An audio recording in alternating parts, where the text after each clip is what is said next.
এই রাফি, ওঠ বাবা ওঠ। কান্নারত মায়ের চিৎকার শুনলাম। নিজে ফ্ল্যাট থেকে বেরিয়ে পড়তেন। তা না করে সন্তানকে ডেকে যাচ্ছেন করুণ সুরে।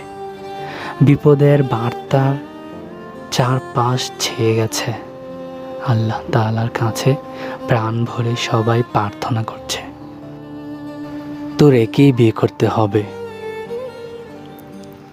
আম্মুর এ ধরনের আবদার না, একে আবদার বলা চলে না। এরকম আদেশ শুনে আমি চোখ কপালে তুলে বললাম, তোমার মাথা ঠিক আছে? এই মেয়েকে আমি কেন বিয়ে করতে যাব? আমারও তো পছন্দ অপছন্দের ব্যাপার থাকতে পারে।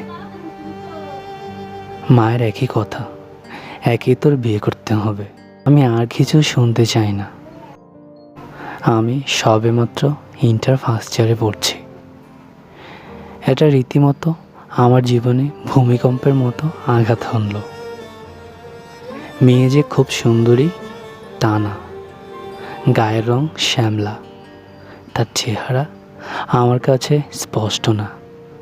পুরনো ছবি যেমন ঘোলা অস্পষ্ট দেখতে, তেমনি তার রূপ লাবণ্য সবই আমার কাছে অস্পষ্ট। তার উপর বয়সে বড়, ঠিক যেন রহিম রূপবান। তবুও চলতো যদি রূপবানের মতো রূপবতী হতো। এই মেয়ের নামও জানি না। এর বিয়ে হওয়ার কথা ছিল আমাদের পাশের বাড়ির ছেলের সাথে, কিন্তু ছেলে বিয়ে করবে না। এখন একে আমার ঘাড়ে ঝোলাবার তীব্র চেষ্টা করে যাচ্ছেন আমার স্নেহময়ী মা। একবার চিন্তা করেন কি ভয়াবহ অবস্থা। হঠাৎ বিয়ের সানাইয়ের মতো মোবাইলের রিংটোন বেজে ওঠাতে ঘুম ভাঙল। ওহ, হাঁপ ছেড়ে বাঁচা গেল। বিয়ে তাহলে হচ্ছে না, কিন্তু এত রাতে কলই বা কে দিল?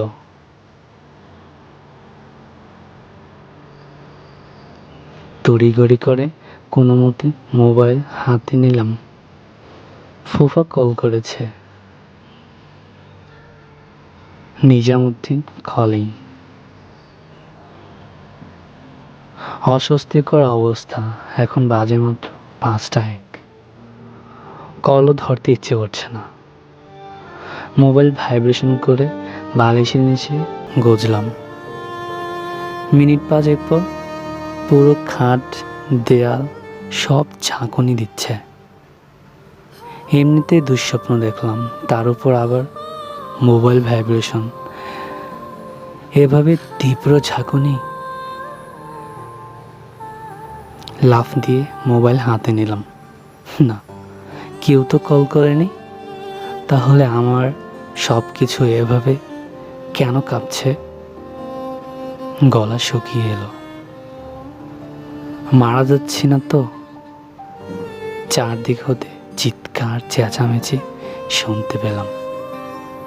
এই রাফি, ওঠ বাবা ওঠ। এই রাফি, ওঠ। কান্নারত মায়ের চিৎকার শুনলাম। নিজে ফ্ল্যাট থেকে বেরিয়ে পড়তেন। তা না করে সন্তানকে ডেকে যাচ্ছেন করুণ সুরে। বিপদের বার্তা চারপাশ ছেয়ে গেছে। আল্লাহ তাআলার কাছে প্রাণ ভরে সবাই প্রার্থনা করছে। আমি নিজে কিছুই মুখে বলছি না, তবে মনে মনে তওবা করে নিলাম, পাপ তো আর কম করিনি। এরকম অবস্থা দেখে আমি রীতিমতো হতভম্ব। কি করব? মাথায় ঘুরপাক খেতে লাগলো। আচ্ছা, এই বিপদ থেকে রক্ষার জন্য সকলে প্রাণ ভরে সৃষ্টিকর্তার নিকট প্রার্থনা করছে। হয়তো তারা পাপী, কিন্তু বিপদে কিভাবেই না আল্লাহ তাআলাকে স্মরণ করছে। আমি গ্যারান্টি দিতে পারছি এতে কোনো রকম খাদ নেই। সবাই হৃদয়ের সবটুকু শক্তি দিয়ে স্রষ্টাকে স্মরণ করে যাচ্ছে। কিন্তু যারা সৃষ্টিকর্তাকে অস্বীকার করেন, তারা এই মুহূর্তে কি করছে? নিশ্চয়ই তারা সৃষ্টিকর্তাকে ডাকবেন না। তাহলে তারা এই বিপদে কি করছে জানতে ইচ্ছে করছিল খুব। চারপাশ মোটামুটি জেগে উঠেছে। এরকম হাওয়া সবার চোখে মুখে এখনো আতঙ্কের ছাপ স্পষ্ট।